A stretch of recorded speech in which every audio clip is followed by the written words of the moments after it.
আমাৰ জীৱনত উত্তৰ পাবলৈ আমি যিমান আশা কৰোঁ তাতকৈ অধিক আমাক উত্তৰ দিবলৈ ঈশ্বৰৰ আশা 100% অধিক থাকে। তথাপি আমাৰ জীৱনত যিবোৰ আশীৰ্বাদ আমি পাবলৈ আশা কৰোঁ সেইবোৰ নোপোৱাৰ কাৰণ কি বাৰু? আমি যি উত্তৰ পাব লাগে সেইবোৰ নোপোৱাৰ কাৰণ কি? আমি যি লক্ষ্যত উপনীত হ'ব লাগে তাত উপনীত নোহোৱাৰ কাৰণ কি? আজি এই বিষয়টো আপোনালোকক ক'বলৈ গৈ আছোঁ। আপোনালোকৰ বহুতেই যেনেকুৱা বিজয় আপুনি আশা কৰিছে তেনেকুৱা বিজয় আপুনি পোৱা নাই। যি লক্ষ্যত আপুনি উপনীত হ'ব লাগে তালৈকে আপুনি উপনীত হ'ব পৰা নাই। যি সুফল পাব লাগে আপুনি তাক পোৱা নাই আৰু যলৈকে গৈ পাব লাগে তালৈকে আপুনি গৈ পোৱা নাই। নিৰাশ আৰু হতাশ হৈ জীৱন যাপন কৰিছে। আপুনি ভাবিছে ঈশ্বৰেহে মোক যি দিব লাগে তাক ঈশ্বৰেহে দিয়া নাই এই বুলি আপুনি ভাবিছে, কিন্তু ঈশ্বৰে 100%তকৈও অধিক আপোনাক দিব বিচাৰে। তেন্তে খেলিমেলি ক'ত হৈছে? কিয় বাৰু পলম হৈ আছে? কিয় গৈ পাব পৰা নাই? কিয় গৈ ঢুকি পাব পৰা নাই? মোৰ জীৱনত কিয় মই সফলতা লাভ কৰিব পৰা নাই? এই সকলোবোৰৰ উত্তৰ আমি গণনা পুস্তকৰ 14 অধ্যায়ৰ 11 পদত দেখিবলৈ পাইছোঁ। আহক আমি একেলগে পঢ়োঁ। পাছে জিহুৱাই মোচেক ক'লে, এই লোকবিলাকে কিমান দিন মোক হেয়জ্ঞান কৰিব আৰু এইবিলাকৰ মাজত মই দেখুওৱা আটাইবোৰ চিন দেখিও এইবিলাকে কিমান কাল মোত অবিশ্বাস কৰি থাকিব? ঈশ্বৰে ইয়াত কৈছে কেতিয়ালৈকে? বন্ধুসকল, ঈশ্বৰে ইয়াত কৈছে কেতিয়ালৈকে? বহুবাৰ এই প্ৰশ্ন আপোনাৰ জীৱনতো উৎপন্ন হৈছে। বহুতবাৰ এই কথাটোৱে আপোনাৰ মুখেৰে হয়তো ওলাইছিল। আৰু কেতিয়ালৈকে? তাক আমাৰ ভাষাত আৰু কেতিয়ালৈকে? আৰু কেতিয়ালৈকে? এইদৰে চাকৰি নোহোৱাকৈ মই কষ্ট পাই থাকিম? আৰু কেতিয়ালৈকে? অবিবাহিত হৈ অকলে থাকিব লাগিব? আৰু কেতিয়ালৈকে এই আৰ্থিক সমস্যাবোৰ থাকিব? আৰু কেতিয়ালৈকে এই দুৰাৰোগ্য ৰোগ? আৰু কেতিয়ালৈকে পৰিয়ালত ইমান বাদ বিবাদ? আৰু কেতিয়ালৈকে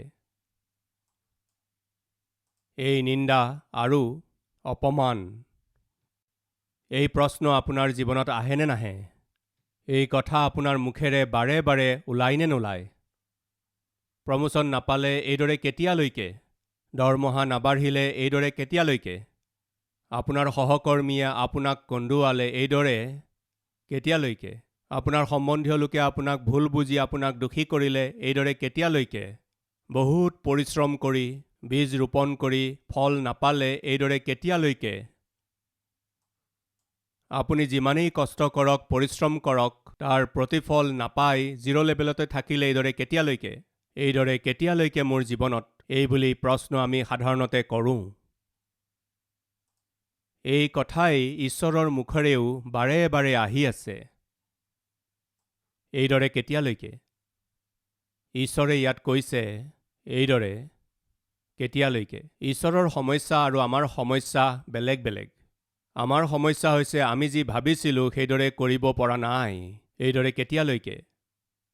এইদৰে যেতিয়া আমি কৈ আছোঁ তেতিয়া ঈশ্বৰে কৈছে এইদৰে কেতিয়ালৈকে? তুমি যি লক্ষ্যত উপনীত হ'ব লাগে তাত উপনীত নহৈ, তুমি যি উন্নতি আৰু সমৃদ্ধি পাব লাগে তাক নাপাই কেতিয়ালৈকে এইদৰে জীয়াই থাকিবা? কেতিয়ালৈকে মোৰ প্ৰতি বিদ্ৰোহ কৰি থাকিবা? আৰু কেতিয়ালৈকে যি অৱস্থাত আগতে আছিল আজিও তাতেই আছে কেতিয়ালৈকে এইদৰে কষ্ট পাই থাকিবা? এই প্ৰশ্নকেই ঈশ্বৰেও কৰি আছে। যি প্ৰশ্ন আপুনি বাৰে বাৰে কৰি আছে ঈশ্বৰে সেই প্ৰশ্নকেই আপোনাক কৰি আছে। আৰু কেতিয়ালৈকে এনেকুৱা জীৱন? আৰু কেতিয়ালৈকে এনেকুৱা অৰ্থহীন জীৱন? আৰু কেতিয়ালৈকে এনেকুৱা দৰিদ্ৰতা?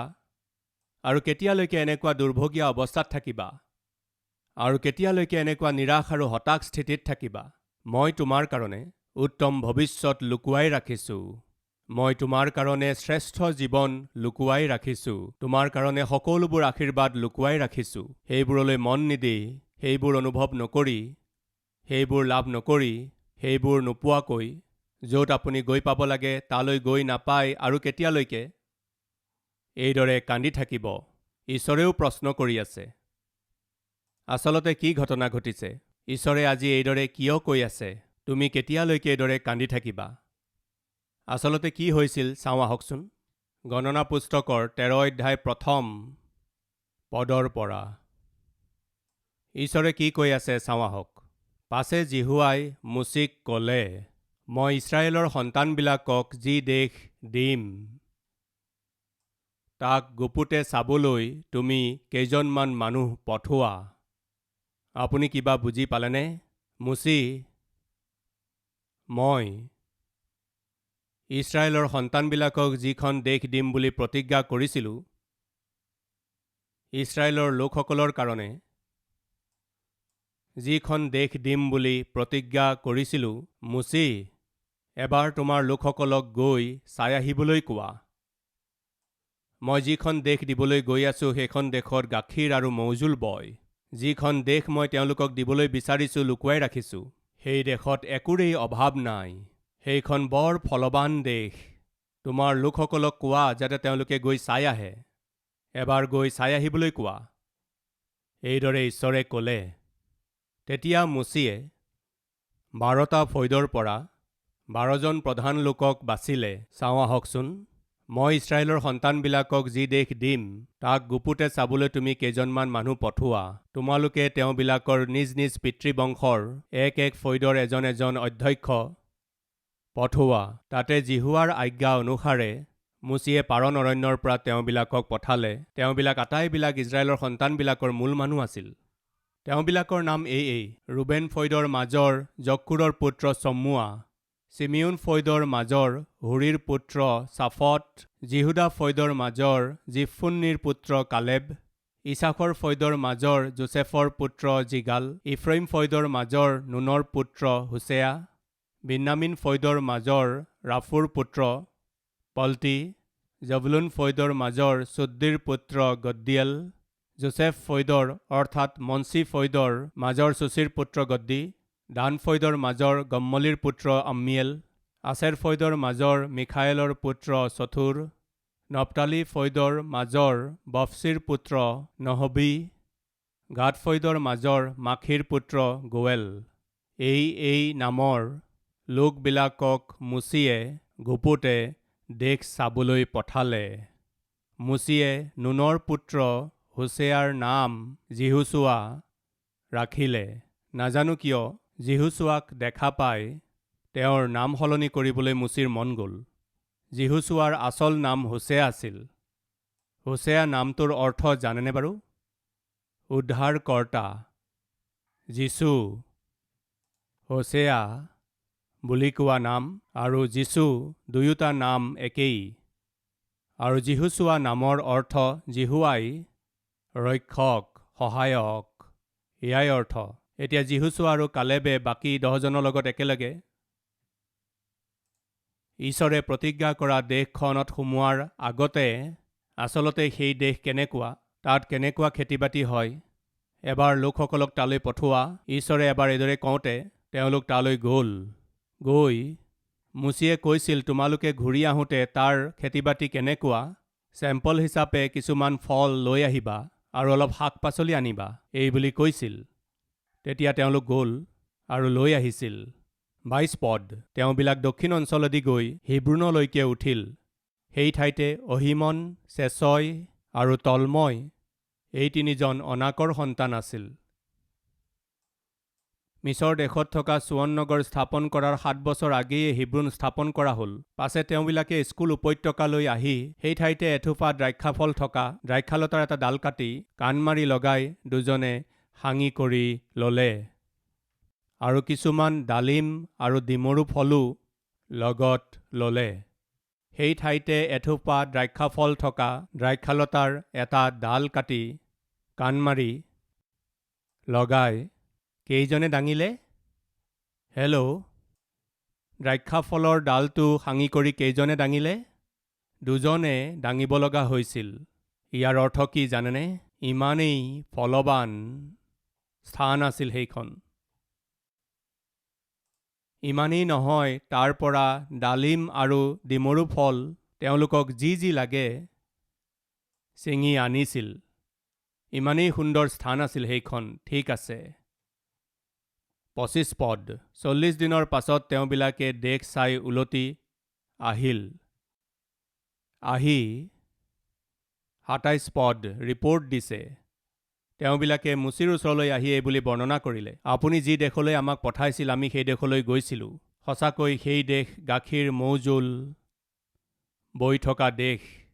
চাওক, এয়া তাৰ ফল। এইয়া চাওক, সুন্দৰ। ঈশ্বৰে ইছৰাইলৰ লোকসকলক গাখীৰ মৌজোল বোৱা দেশখন প্ৰতিজ্ঞাৰ দেশ হিচাপে দি দিছিল। মোৰ আৰু আপোনাৰ প্ৰতিও ঈশ্বৰৰ উত্তম চিন্তা আছে, শ্ৰেষ্ঠ উদ্দেশ্য আছে, অদ্ভুত আঁচনি আছে। আপুনি নিৰ্ধনী হ'ব পাৰে বা এটা ভাল অৱস্থাত জন্ম হোৱা লোক হ'ব পাৰে। মুচি এগৰাকী ভাল নেতা আছিল, কিন্তু তেওঁৰ ফৈদ কি আছিল জানেনে? লেবি নামৰ ফৈদৰ লোক মুচি আছিল। আচলতে লেবি কোন আছিল জানেনে? এজন নৰবধী আছিল। জাকুবৰ পুত্ৰকেইজনৰ মাজৰ এজন আছিল। তেওঁৰ কাৰণে জাকুবে বৰ দুখ আৰু ভয়ৰ সন্মুখীন হ'ব লগা হৈছিল। এজন নৰবধীৰ বংশৰ পৰা মুচি আহিছিল। তেওঁ বৰ দীন আৰু হীন আছিল, যি একোৰে যোগ্য নাছিল, যাৰ কোনো মূল্য নাছিল। এনেকুৱা ফৈদৰ পৰা মুচিৰ জন্ম হ'ল। বন্ধুসকল, এই মুচিকেই এজন মহান নেতা হিচাপে ঈশ্বৰে মনোনীত কৰিলে। ইয়াৰ অৰ্থ কি জানেনে? ঈশ্বৰে যেতিয়া আপোনাক মনোনীত কৰে তেতিয়া আপোনাৰ মা কোন, আপোনাৰ দেউতা কোন, তেওঁলোকে কৰা ভুল ভ্ৰান্তিবোৰ কি, তেওঁলোকৰ অৱস্থা কেনেকুৱা, তেওঁলোকৰ জাতি কি, তেওঁলোকৰ পঢ়া শুনা কিমান, তেওঁলোকৰ আত্মিকতা কেনেকুৱা, এইবোৰৰ সৈতে আমাৰ ঈশ্বৰৰ একো কাম নাই। আপুনি যিমানেই দুৰ্ভগীয়া, দুখীয়া, নিৰ্ধনী হওক বা দৰিদ্ৰ হওক, মোৰ ঈশ্বৰে আপোনাক প্ৰেম কৰে। আপোনাৰ বাবে উত্তম আঁচনি তেওঁ ৰাখিছে। য়েছ, যিহুচোৱা ইফ্ৰইম ফৈদৰ আছিল। জিহুদা ফৈদৰ পাছত এটা ভাল খ্যাতি অৰ্জন কৰা ফৈদ। মানে ঈশ্বৰে যিকোনো লোকক মনোনীত কৰিব পাৰে। এটা উত্তম ফৈদত জন্ম হোৱাকো মনোনীত কৰিব পাৰে, বা যিটো ফৈদৰ কোনো গুৰুত্ব নাই সেই ফৈদত জন্ম হোৱাজনকো মনোনীত কৰিব পাৰে। দাউদে কৈছিল, হে ঈশ্বৰ, মইনো কোন আৰু মোৰ বংশও বা কি? তেনেকুৱা এটা পৰিয়ালত জন্ম হোৱা দাউদক ৰজা হিচাপে মনোনীত কৰিলে। গিদিয়ন, হে মহাবীৰ, আহা, তোমাক ঈশ্বৰে মনোনীত কৰিলে বুলি কওঁতে গিদিয়নে কৈছিল, মইনো কোন, মোৰ বংশ, মোৰ ফৈদনো কিহৰ যোগ্য? ঈশ্বৰে এজন ব্যক্তিক মনোনীত কৰিবলৈ, আশীৰ্বাদ দিবলৈ হ'লে তাত আপোনাৰ জাতিৰ কোনো কথা নাই। আপোনাৰ বংশৰ কথাক ঈশ্বৰে কোনো গুৰুত্ব নিদিয়ে। আপোনাৰ অতীত অৱস্থাক ঈশ্বৰে কোনো গুৰুত্ব নিদিয়ে। বেংকত থকা আপোনাৰ টকাৰ প্ৰতি ঈশ্বৰৰ গুৰুত্ব নাই। আপোনাৰ নিজৰ ঘৰ, নিজৰ গাড়ী আছেনে নাই, খেতি বাতি, মাটি বাৰী আছেনে নাই, পঢ়া শুনা হয়নে নহয়, এইবোৰৰ প্ৰতি মোৰ ঈশ্বৰৰ কোনো গুৰুত্ব নাই। ইয়াৰ কাৰণ হৈছে, মোৰ ঈশ্বৰে যেতিয়া আপোনাক আশীৰ্বাদ দিবলৈ বিচাৰিব তেতিয়া তেওঁ কেৱল এটা কথাহে চায়, তেওঁৰ অধীন হ'বলৈ আগ্ৰহী মন। ঈশ্বৰৰ আজ্ঞা পালন কৰা ব্যক্তি হিচাপে দেখিলেই যথেষ্ট। ঈশ্বৰে তেওঁলোকৰ দ্বাৰা পৃথিৱীখন ওলট পালট কৰি দিব পাৰে। পিতৰ অশিক্ষিত আছিল। জাকুব আৰু জোহনো বেছি শিক্ষিত নাছিল। তেওঁলোক সকলোকে এটা নাম দিয়া হৈছিল, অশিক্ষিত মাছুৱৈ বুলি। যীশুখ্ৰীষ্টে মনোনীত কৰা 12জন শিষ্যৰ ভিতৰত প্ৰায় 6-7জন মাছুৱৈ আছিল। অধিক শিক্ষিত নাছিল, বেছি পঢ়া শুনা কৰা লোক নাছিল, বেছি বুদ্ধিয়কো নাছিল। এনেকুৱা সাধাৰণ আৰু অশিক্ষিত লোকক যীশুখ্ৰীষ্টে মনোনীত কৰি কি কৰি দিলে জানেনে? এই পৃথিৱীখন ওলট পালট কৰি পেলালে। মোৰ ঈশ্বৰে বিচৰা বিষয়টো হৈছে তেওঁৰ অধীন হ'বলৈ আগ্ৰহ। মোৰ ঈশ্বৰক কেৱল লাগে আজ্ঞা পালনকাৰী স্বভাৱ। আজ্ঞা পালনকাৰী স্বভাৱ হ'লেই যথেষ্ট। ঈশ্বৰে আপোনাৰ দ্বাৰা আচৰিত কাৰ্যবোৰ কৰিব পাৰিব। আপুনি ভবাতকৈ অধিক, আপুনি বুজাতকৈ অধিক উন্নত স্থানলৈ প্ৰভুৱে আপোনাক লৈ যাব পাৰে। ফ্ৰেণ্ডছ, এইবোৰ কিয় কৈ আছো জানেনে? ইজৰাইলীবিলাকৰ কাৰণে ঈশ্বৰৰ হাতত এক উত্তম আঁচনি আছিল। তেওঁলোকক দিয়া ঈশ্বৰৰ সেই প্ৰতিজ্ঞাৰ দেশখন কেনেকুৱা আছিল? বৰ সাৰুৱা মাটি আছিল। শ বছৰ আগতে আব্ৰাহামৰ আগত ঈশ্বৰে যি প্ৰতিজ্ঞা কৰিছিল, সেই প্ৰতিজ্ঞা মানুহে পাহৰি গ'ল, কিন্তু ঈশ্বৰে পাহৰা নাছিল। মুচিক পঠিয়াই লোকসকলক প্ৰস্তুত কৰি তেওঁলোকক প্ৰতিজ্ঞাৰ দেশত লৈ যোৱাৰ আগতে চাই আহিবলৈ কেইজনমানক পঠোৱা। কিমান যে সুন্দৰ ভূমি মই তোমালোকৰ কাৰণে যুগুত কৰিলোঁ, চাই আহাগৈ বুলি কোৱাত 12জনে চাই ঘূৰি আহি কি ৰিপৰ্ট দিছিল জানেনে? আমি যি দেশ চাবলৈ গৈছিলোঁ সঁচা, সেইখন গাখীৰ মৌজোল বোৱা দেশ, বৰ সাৰুৱা দেশ। কিন্তু 28 পদ, সেই দেশত থকা মানুহবিলাক বলি আৰু নগৰবোৰ গড়েৰে আবৃত আৰু অতি ডাঙৰ। আৰু সেই ঠাইতে আমি অনাকিয়া সন্তানহঁতকো দেখিলোঁ। হাই, সেই দেশৰ নগৰবোৰ বৰ ডাঙৰ গড়েৰে আবৃত। সেই দেশত বনোৱা ঘৰবিলাক বৰ ডাঙৰ ডাঙৰ। যিবোৰ গৃহ তোমালোকে বনোৱা নাই, যি নগৰবোৰ তোমালোকে নিৰ্মাণ কৰা নাই, ঈশ্বৰে এওঁলোকক সেই নগৰবোৰত স্থাপন কৰিব। ঈশ্বৰে বিচাৰিছিল, ঈশ্বৰে এই প্ৰতিজ্ঞা আব্ৰাহাম আৰু ইছাককো দিছিল। যি নাদবোৰ তোমালোকে খন্দা নাই তাৰ পৰা তোমালোকে পানী খাবা। যি ঘৰবোৰ তোমালোকে নিৰ্মাণ কৰা নাই সেইবোৰত তোমালোকে নিবাস কৰিবা। ঈশ্বৰে প্ৰতিজ্ঞা কৰিলে। যি নগৰবোৰ এওঁলোকে নিৰ্মাণ কৰা নাই সেই নগৰত, আৰু আনফালে যিবোৰ গৃহ এওঁলোকে নিৰ্মাণ কৰা নাই সেই গৃহবোৰত, তাৰোপৰি যিবোৰ খেতি এওঁলোকে কৰা নাছিল সেই খেতিৰ ফল এওঁলোকে যাতে ভোগ কৰে, সেইকাৰণে ঈশ্বৰে এই গাখীৰ মৌজোল বোৱা দেশখন তেওঁলোকলৈ যুগুত কৰি তেওঁলোকক গৈ এবাৰ চাই আহাগৈ বুলি পঠোৱাত তেওঁলোকে চাই আহিল। আহি বৰ্ণনা কৰিবলৈ ধৰিলে, সেই নগৰখন সাধাৰণ নগৰ নহয়, তাত থকা গৃহবিলাকো সাধাৰণ নহয়, তাৰ খেতি বাতিবিলাকো সাধাৰণ নহয়। এনেকুৱা সুন্দৰ ৰিপৰ্ট দি শেষৰ ফালে কৈছিল, কি কৈছিল জানেনে? 28 পদৰ শেষৰ শাৰীটোৰ পৰা, সেই ঠাইতে আমি অনাকিয়া সন্তানহঁতকো দেখিলোঁ। দক্ষিণ অঞ্চলত অমালেকে বাস কৰিছে, আৰু পৰ্বতত হিত্তিয়া, জিবুচীয়া আৰু ইমুৰীয়া লোকবিলাকে বাস কৰিছে। সমুদ্ৰৰ দাঁতিত আৰু জৰ্দনৰ পাৰত কনানীয়া লোকবিলাকে বাস কৰিছে। তাৰ পিছত 31 নম্বৰ পদ। কিন্তু যি লোকবিলাক তেওঁৰ লগত গৈছিল তেওঁবিলাকে ক'লে, আমি সেই লোকবিলাকৰ বিৰুদ্ধে উঠি যাব নোৱাৰোঁ, কিয়নো আমাতকৈ সিহঁত বলি। এইদৰে তেওঁবিলাকে যি দেশ চাবলৈ গৈছিল ইছৰাইলৰ সন্তানবিলাকৰ আগত সেই দেশৰ দুৰ্যশ কৰি ক'লে, আমি যি দেশৰ মাজেদি চাই গৈছিলোঁ সেই দেশ নিজৰ নিবাসীবিলাকক গ্ৰাস কৰোতা দেশ। আৰু তাৰ মাজত আমি যিমান মানুহ দেখিলোঁ সিহঁত সকলোৰে কাই দীঘল, আৰু তাত নাফিল বংশ অনাকৰ সন্তান নাফিলবিলাকক দেখি আমাৰ মানত আমি ফৰিঙৰ নিচিনা হলোঁ, আৰু সিহঁতৰ দৃষ্টিটো তেনেকুৱাই আছিলোঁ। 12জনে গৈ ঘূৰি আহিল। 10জনে কি ৰিপৰ্ট দিছিল জানেনে? গৈছিলোঁ, ঈশ্বৰে যিখন দেশৰ প্ৰতিজ্ঞা কৰিছিল সেই দেশলৈ গ'লোঁ। যিখন দেশৰ আমি সপোন দেখি আছিলোঁ সেই দেশলৈ গ'লোঁ। সুন্দৰ দেশ, সুন্দৰ নিৰ্মাণ কাৰ্য, সুন্দৰ নগৰ, তাৰ খেতি বাতি বৰ সুন্দৰ। কিন্তু 10জনে এইবুলি কৈছিল, আমি তালৈ যাব নোৱাৰোঁ। কিয়? কি কাৰণে? তাত থকা লোকসকলক দেখিলোঁ, তেওঁলোক বৰ বলি। তেওঁলোকৰ সন্মুখত আমি নিজকে ফৰিঙৰ নিচিনা দেখিলোঁ। সেইকাৰণে আমি ঠগ খালোঁ।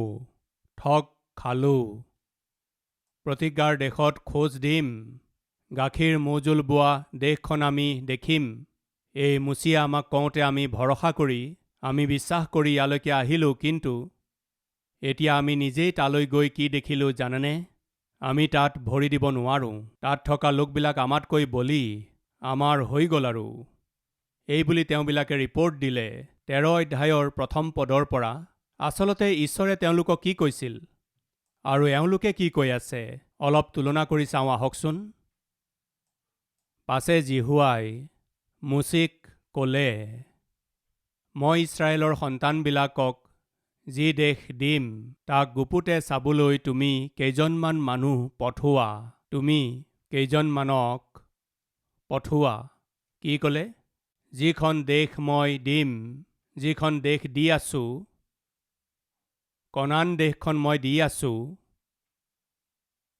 তোমালোকে কেৱল গৈ চাই আহা। প্ৰিয় ভাই ভনীসকল, ঈশ্বৰে আপোনাক যি দিবলৈ বিচাৰিছে সেয়া নিশ্চয় দিব। ঈশ্বৰে আপোনাৰ কাৰণে যি সাঁচি ৰাখিছে তাক নিজৰ ওচৰত ৰাখিবলৈ নহয়, আপোনাক দিবলৈ ৰাখিছে। আপোনাক যি দিব লাগে তাক নিশ্চয়ে দিব। তাক ঈশ্বৰে নিজৰ হাতত নাৰাখিব।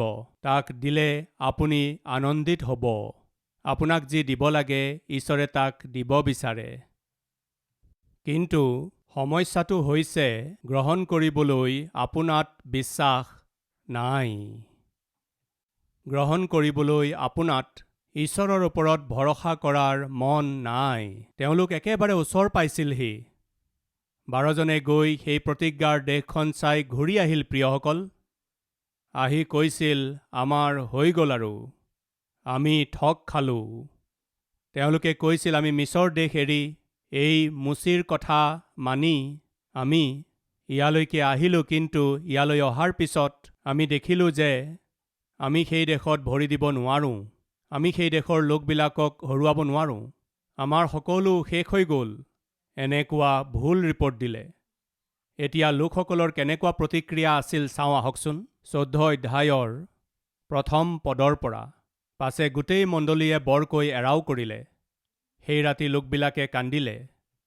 আৰু ইছৰাইলৰ সন্তানবিলাকৰ সকলোৱে মুচি আৰু হাৰুনৰ অহিতে বকিবলৈ ধৰিলে। আৰু গোটেই মণ্ডলীয়ে তেওঁবিলাকৰ আগতে ক'লে, হাই হাই, আমি মিছৰ দেশতে মৰা হ'লে, নাইবা এই অৰণ্যতে মৰা হ'লে কেনে ভাল আছিল।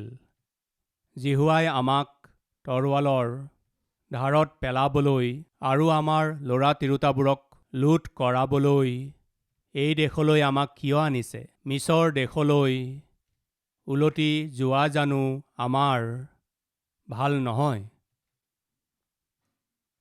পাছে তেওঁবিলাকে ইজনে সিজনক ক'লে, আমি এজনক প্ৰধান কৰি লৈ মিছৰ দেশলৈ উলটি যাওঁ ব'লা। কি কৈছে এওঁলোকে? গুচি যাম, উলটি গুচি যাম। এই ঈশ্বৰৰ ওপৰত ভৰসা কৰিলে আৰু তেওঁৰ সেৱকসকলৰ ওপৰত ভৰসা কৰাতকৈ দাসত্বৰ জীৱন যাপন কৰাই ভাল। উলটি গুচি যাম। প্ৰিয়সকল, আত্মিক জীৱনত শয়তানৰ বেয়া চিন্তাই ইমান যে সহজতে এই লোকসকলক পিছলৈ টানি নিছে দেখিছেনে? ইছৰাইলী লোকসকলৰ মনটোক উচতাইছে। তেওঁলোকে এটা সিদ্ধান্ত কৰিলে। ঈশ্বৰে যি মুচিক যুগুত কৰি পঠাইছিল, আমাক মিছৰৰ পৰা কনান দেশলৈ আনিম বুলি কৈছিল, এতিয়া আমি আন এজনক নেতা হিচাপে বাচিম। এওঁ এতিয়া আমাক ঈশ্বৰৰ প্ৰতিজ্ঞাৰ দেশৰ পৰা আমাক দাসত্বলৈ লৈ যাব। তেওঁক বাছি ল'ম। কিমান যে দুষ্ট এওঁলোক। এটা প্ৰশ্ন, ইছৰাইলৰ লোকসকলে দেশ চাবলৈ যোৱা 12জনৰ মাজৰ 10জনৰ কথা মানিব নে তেওঁলোকে ঈশ্বৰৰ কথা শুনিব? এওঁলোকে মানুহৰ কথাত ভৰসা কৰিব লাগেনে নে ঈশ্বৰৰ কথাত ভৰসা কৰিব লাগে? তেওঁলোকে 10জনৰ কথা মানি অৰ্থহীনভাৱে মাজতেই অৰণ্যতেই বিনষ্ট হ'ল। ঈশ্বৰৰ কথা মনা হ'লে কিমান ভাল হ'লহেঁতেন। প্ৰিয় ভাই ভনীসকল, ঈশ্বৰৰ কথা মানক, ঈশ্বৰৰ আজ্ঞা মানক। শয়তানৰ কথাৰ ওপৰত ভৰসা নকৰিব। শয়তানৰ লোকসকলৰ কথাত ভৰসা নকৰিব। ঈশ্বৰে আপোনাৰ বাবে এক উত্তম ভৱিষ্যত ৰাখিছে। বিশ্বাস কৰি তাক নিজৰ কৰি লওক।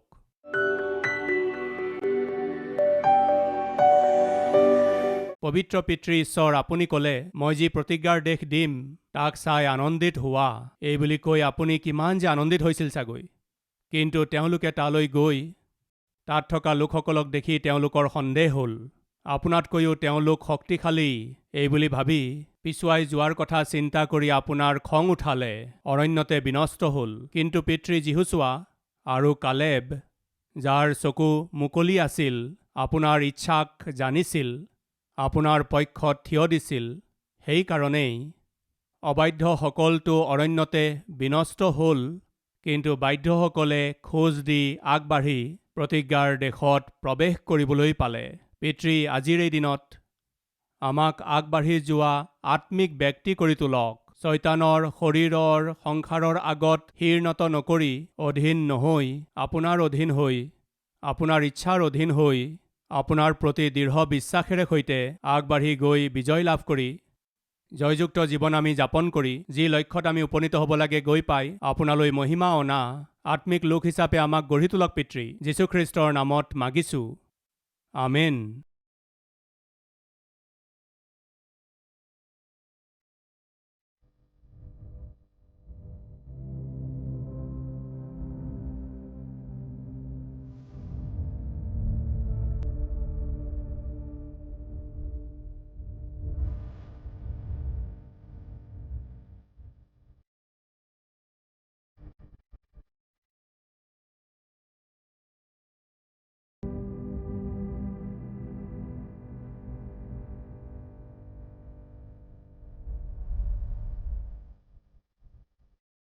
हमारा address Calvary, post box number 30, Kukatpally, Hyderabad 72।